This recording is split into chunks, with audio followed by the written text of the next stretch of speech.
परेशानी जब लोगों पर आती है तो उन्हें क्या करना चाहिए? ईमानदार कहते हैं कि ईमानदार हो जाना चाहिए जब परेशानी आती है। हुँ, परेशानी जब आती है ना तो सबसे इम्पोर्टेंट बात ये है, सवाल आपका बहुत ही अच्छा है, जब परेशानी आती है तो हमको क्या करना चाहिए? जब परेशानी आती है तो पहले उस परेशानी को पीछे हट के उस परेशानी को गौर से देखना चाहिए कि क्या ये परेशानी इस काबिल है कि इसकी इतनी परेशानी ली जाए जितनी हमने ले ली है?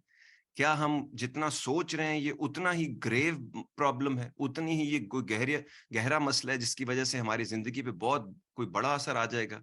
क्या हमारे ज़हन पे, हमारी सेहत पे, हमारे फाइनेंसेस पे, हमारे जज़्बात पे इसका इतना बड़ा असर है कि इसको इतना सीरियस लिया जाए? तो पहले तो इसका एनालिसिस करना पड़ता है और उसके बाद देखना है कि ये जो परेशानी आई है, ये किस किस्म की परेशानी है?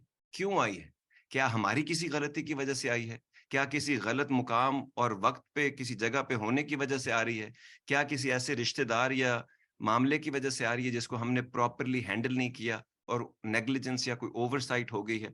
तो फिर इन चीज़ों को जो मैंने अभी आपको पॉइंट्स बताएँ, इनको सामने रख के उस मसले का हल जो है, वो आपको मिल जाएगा। हमको लगता है कि मसाइल का हल नहीं होता।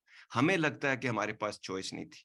हमें भी ऐसे ही लगता था यंग एज में कि इस मसले का और कोई हल नहीं था या मैं फँस गया था या इससे ज़्यादा मैं कुछ नहीं कर सकता था। चॉइस हमेशा थी। हम मुझे और हमें सोचने का तरीका नहीं आता, क्रिटिकल एनालिसिस करने का तरीका नहीं आता। हमको चीज़ों का स्वॉट एनालिसिस करने का तरीका नहीं आता कि स्ट्रेंथ्स क्या हैं, वीकनेसेस क्या हैं, अपॉर्च्युनिटीज़ क्या हैं और थ्रेट्स क्या हैं।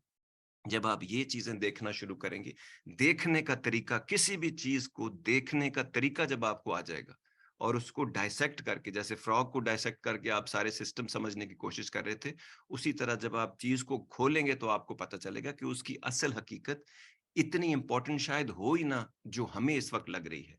वो हमारा जो मानसिक संतुलन जिसको आप कहते हैं ना हमारा जो ज़हनी बैलेंस है, तवाज़ुन जो है, क्या उसको ऊपर-नीचे करने के काबिल है वो बीमारी या वो परेशानी या वो तकलीफ़? जब आप इन चीज़ों को ऐसे देखेंगे तो आपको पता चलेगा और अगर ये परेशानी आ गई तो आपने ये देखना है कि मेरे पास ब्लेसिंग्स कितनी है एट द सेम टाइम्स, ठीक है? कितनी ब्लेसिंग है उस वक़्त में हमारे पास 10 ब्लेसिंग है और 1 उसमें वीकनेस या कोई परेशानी आई, तो उसको हल करेंगे।